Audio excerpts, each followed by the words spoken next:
Happy or Merry Christmas Eve. It is day 24 of VLOGMAS 2020.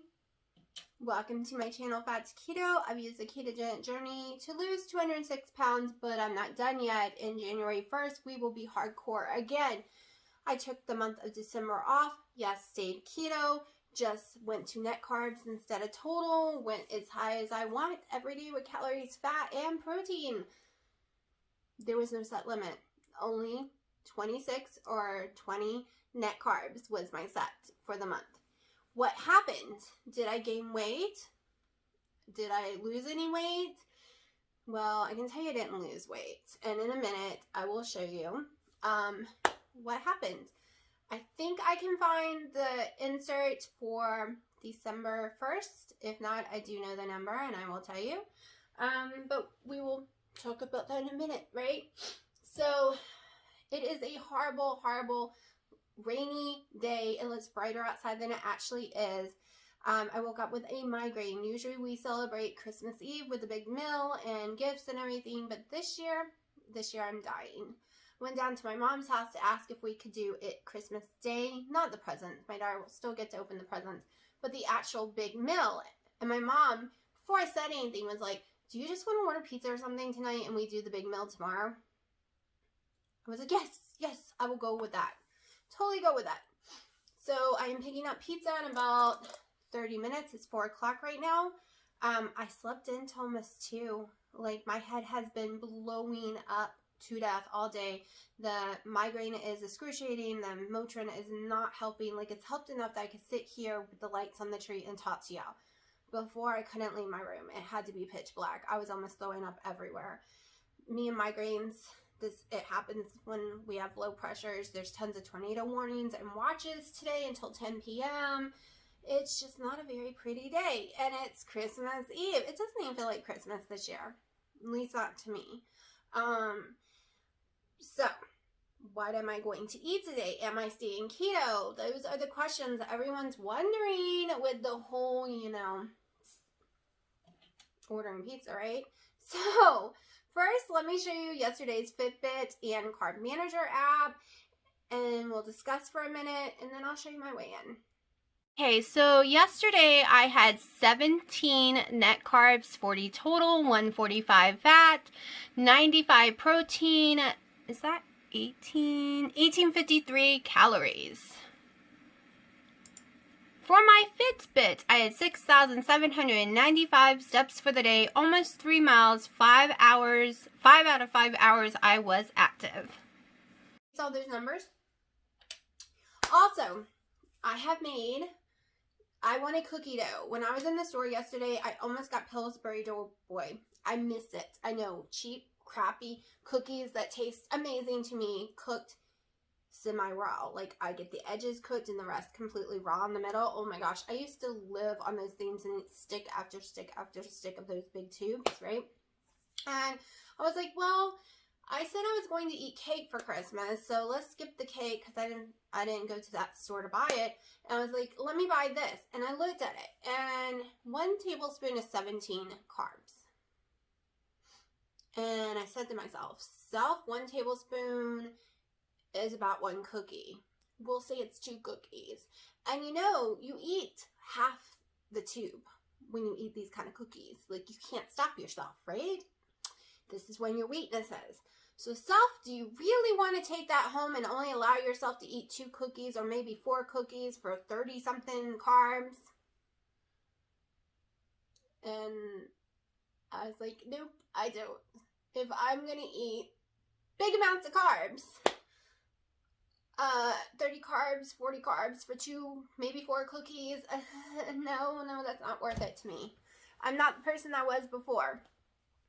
I'm swelling as it is already. That ham sandwich yesterday made me swell. The scale might not have gone up much, or if any, I don't know, because I don't know what it said the day before, and I will show you in a second, but I am very swollen today. I got heart palpitations, my allergies are going crazy, I had to take the ring off, and it got stuck on me because it was crazy loose.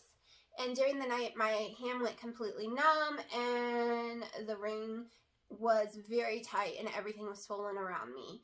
because of so much swelling I got going on right now. So I had to use coconut oil, got it off, didn't damage it. But I'm really holding some fluid today. So I am surprised about the number on the scale because of how much fluid I know I'm holding. Like, I can feel the 4 to 5 pounds of fluid. It is a huge difference. Huge difference. I'm not even trying to squeeze myself into any of my small clothes today. It ain't happening.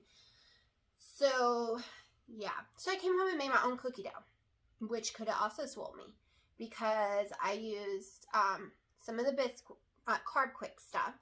I use a lot of monk fruit, the white granulate sugar, and some of their brown sugar one. I put Chop Zero, about 10 of their little morsels in there, so that was not a lot at all. I put some monk fruit vanilla extract drops in it. I put, what else? Oh, some butter. I put 1 tablespoon of butter in it and mixed it all up, added a bunch of cinnamon, so it really tasted more like snickerdoodles with some chocolate chips, but it tastes like snickerdoodles. I made a little, I was going to eat it like just cookie dough because it did taste fine, and I was like, well, you know, those ingredients in that Carb Quick might upset my stomach eating a bunch raw. So I have a little mini dash bundt cake machine, and I made a little bundt cake out of it, and I used 2 servings of cream cheese, a half a tablespoon of butter, a little more monk fruit extract, a little heavy cream, and whipped it all together and made an icing. So I made that. Did not hurt my stomach at all, which is shocking, right? But I've been using organic stuff and organic cream cheeses, sour creams, heavy creams. They aren't hurting my stomach at all. They do cause me to go up in water weight, but I didn't care, right? I wanted something yummy that wasn't, you know, loaded with 100 to 200 carbs. And it satisfied me. I didn't even want seconds. I didn't even finish the mini little bump cake. And it did the trick for me. So, what am I doing today? Well, I did order me a pizza made my way. And, of course, everyone only likes thin crust. The plan is to eat the toppings on it only. But, I will tell you if I end up eating the crust. And I'm not even going to add the carbs today. I'm not tracking nothing. So, all I've had is this collagen coffee. That is it, and it is after 4. I gotta keep eye on the time. So, I won't lie, I'll tell you, and I won't feel guilty because it won't be a failure. It will be a choice I make. Like the choice I made not to buy the Pillsbury Doughboy cookie dough and to make my own keto version of it. That was a choice I made. I made the choice that was too many carbs. Just like an Oreo that I had bought, the fudge covered one, and I was going to eat one. My whole family loves it, so they're going to eat them because I read the back of it once I got home and was in shock that one Oreo is 17 carbs. It's not worth it for that 17 carbs. But if I decide, okay, when I do end up eating pizza, it's normally 1 or 2 slices with the thin crust. And I mean thin, it's paper thin. And I take toppings from the other slices and stick on top of it and kind of make it like a sandwich.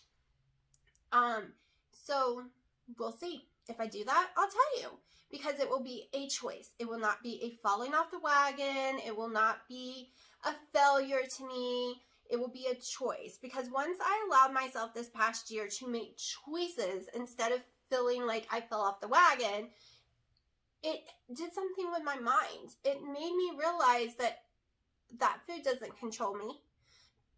Motions don't control my eating. I do. I can stop on 1 bite. I used to couldn't when it came to sweets or pizza. That was really hard for me. But now I literally can stop on 1 bite. But it took me a long time to get here. I was never an overeater, but I was an overeater in carbs. And carbs was my addiction. Carbs could control me. And then I realized too many people and things have taken your power away from you in your lifetime. Don't let food and the emotions other people cause me, don't let the taste of something take my power from me. Once I started looking at it as a power scenario, everything changed. because I already learned not to let men take my power any longer, or women, whoever I'm with, because that was a serious issue in my past. Now I'm not going to allow that sugar, carb, food, whatever item, keto or not, be more powerful than me. I know, sounds weird, doesn't it? But I can open the Quest little peanut butter cups, which taste like Reese's to me, and I can eat half a one, put them in a plastic bag, put it in my fridge, and come back a week or two later to eat another half a one, and still have a whole one from that package in there, because sure, it tastes good, but I don't need to keep eating it to be happy. I don't need that to fulfill anything. I don't need it to have control over me. I need to have control over it. Okay, now carrots, cucumbers, healthier things like that, I don't, especially cucumbers, I don't need control over it. It's a cucumber, right? So, and I do have control, because there's a difference. I've never heard anyone say they're addicted to a friggin' vegetable. But when it comes to sugar, it changes stuff in our brains. Like, it hits a chemical reaction, especially chocolate. And it can be just as addicting. It really can. I know a lot of people say, well, it's not alcohol, it's not drugs. Well, it kind of is a drug. It's a sugar high. I get a high from it. If I've had too much sugar, I know it. I feel high. I feel drunk. I feel very giddy. I'm dizzy a little. I feel the same reaction to too much sugar as I do with drinking alcohol. Same weird, giddy, drunk feeling. Of course, my clothes don't fall off, and I don't want to fight anyone, but yeah, it's still a feeling I don't like. So, let me go ahead and show you the weigh-in. I'm hoping I can find the little screenshot for the first. If not, I'll tell you it in a video, but I'm going to show you on the computer in a video instead of just sticking the clip in. So here we go. Okay, so December 1st, I weighed in 167.4. The goal of this month was to maintain that weight or go a little under, just not go over. So let's see what I weighed in at this morning. Hey, I weighed in at 164.2. So I went down a little over 3 pounds, I think. I'm not doing the math today, I'm too tired. So it was a win for the month of December with all those crazy amount of calories, which, I always say calories don't count for me. All the crazy amount of carbs, which does count for me. I am completely in shock. Now today, you're going to see what I do today. Yeah, didn't hurt me. Raising my carbs, raising my calories. Of course, I was still keto. Didn't hurt me at all. I've gone down from the first. Am I at my lowest point? No, but the 162.8, I hit it twice. After being sick, I never stayed there. So even though it was a low, it wasn't a sustainable low. I always went back to the 164s. So in December, we will be working on getting out of the 160s and into the 150s. And according to the book we're going to be doing, I need to be below 148 now. The original goal is 148, but the doctor's goal was under 155. But according to this book, I need to be 148 or under. So we'll see where we stop, right? I'm going to do phase 1 for the whole month of December. It's going to be really hard, but I'm going to do it. And in the next couple of days, I'm going to make a video up all about it. So you will be prepared if you want to do this journey with me, how we're going to do it. It is keto, phase 1, phase 2, and phase 3. I think phase 3 is keto. I'm going to have to look at that closer. Because it might transition you into a low carb after you've lost all your weight, which is something I'm going to have to seriously decide. And I am getting message after message, so I'm going to go right now and I will tell you what I eat for the rest of the day. So this is the pizza. Like I said, I'm probably not eating any of the crust, but that's what the crust looks like. I just plan on pulling it off. It was cheaper than buying the bowl. Okay, so I did eat the crust. And my stomach has swollen a million times over. I had to put my pajama shirt on and a pair of pajama pants because, oh my gosh, I am dying. But I really think it's from the cheese because it's not organic cheese. And, I have issues with cheese. And that was way over 1 ounce of cheese, right? That was a lot of cheese. So I know I'll be going up on the scale, but that's okay because my next weigh-in is January 1st, and no, I will not be cheating tomorrow. I will not be cheating on my next bite or taking a time off or whatever you want to call it, because that was my decision to go ahead and eat those crusts and one white fudge Oreo, which, yeah. This one, though, only had like 11 carbs, not the 17. And yes, I had one. And my tummy's swollen. But I don't feel like throwing up. I feel like I ate a brick because that's so much food. I normally don't eat that much in one sitting. And all those vegetables. Holy crap. So many different vegetables. I put tomatoes, bell peppers, mushrooms, ham, black olives, green olives, a lot of cheese. So it's kind of hard to breathe right now. So it is what it is. You saw my weigh-in today. My daughter's about to open her gift. So I'm going to let y'all go. And Merry Christmas, everyone. Be safe. And I probably will not record tomorrow. So it's 10 o'clock at night. I have still not put this video together. And the food did not make me sick. And yes, I did go eat a little more pizza. And yes, I did go do more Oreos covered in white fudge. I told you I would never lie to y'all. I'm not going to count it. I don't know how much I had. And it was a decision I made willingly with my brain. It wasn't a cheat. It wasn't falling off the wagon. I made a decision to open that pack and eat some Oreos. Do I regret it? No. The strange thing is, it's the first time. Hold on. I want to sit down. It is the first time I have not been sick to my stomach in forever. Will I pay for it later tonight? Maybe. We'll see how my stomach reacts. Will I pay for it on the scale? Yes. That's why I'm not getting on the scale this week. Yeah. I'm good. So, this is one of my daughter's wigs. She got tons of them for Christmas, but this one does not fit her properly. So, she had me buy it from her. It was not an expensive wig, and she ended up getting styrofoam heads and some clips and stuff to do her wigs that cost more than this wig does. And so, she made a deal. So, if I didn't mind bangs, which I totally do, I don't like them. They're in my eyes, of course. This is a cute hairstyle. Even the purpley gray color, I'm liking. She's like, Mommy, since you like the wigs, you should buy them and do your YouTube videos in them, because she has this beautiful long pink one. I'm like, I might just do that for some fun. Why not? It's not like I'm leaving the house in them. They're too hot. If they weren't hot and pokey, I would totally probably leave the house in wigs. Like, you know, do it properly, because it's not sitting on my head right now. But, yeah. So I decided to play a little and show y'all it. And I'm gonna go put this video together now.